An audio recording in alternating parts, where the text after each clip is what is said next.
News 13, your 6:30 report starts now. News 13 on special assignment. Wednesday, hurricane expert Dr. William Gray announced his forecast of an above-average hurricane season. He's predicting 18 named storms, 9 of them hurricanes, 4 of them will be major. The government will release its forecast next month.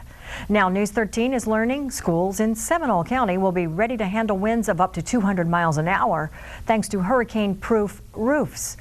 Seminole County reporter Jeff Allen is on special assignment to show us how these special roofs work.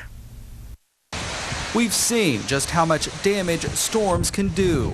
When Hurricanes Charlie, Francis, and Jean battered Central Florida in 2004, winds peeled off part of the roofing at Lyman High School in Longwood.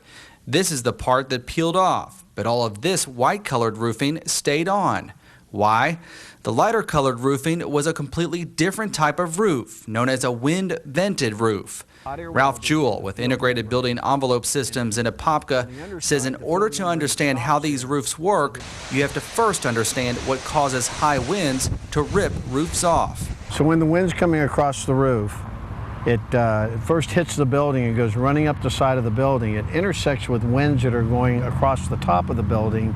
That's what creates a wind vortex. This is what's known as an equalizer valve. Several of these are on these type of roofs, and it's at the heart of what makes this scientific technology work. With the equalizer valve, when the wind blows, instead of the roof trying to lift up, the roof sucks downward. In 2004, Seminole County school administrators took notice. After years of tight budgets, in the past year, they've installed several more of these wind-vented roofs on schools across the county. More of Lyman High's roofs will become wind-vented when school breaks for summer in a few weeks. The roofs are warranted for hurricane and tornado-force winds up to 200 miles per hour.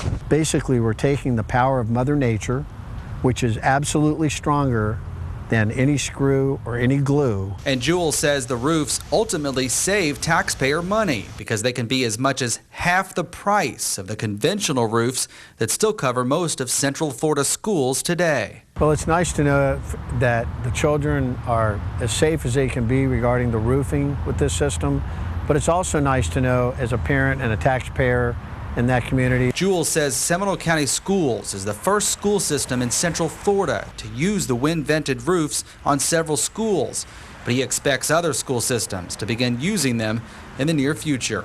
In Seminole County, Jeff Allen, News 13. We have a list of the schools that are using these special roofs and information about the company that manufactures them on our website. Also right now on cfnews13.com/hurricane, we have information you can use now to make sure you're ready for hurricane season. From a checklist of what you need to evacuation maps and even answers to your questions about hurricanes. It's all there for you right now.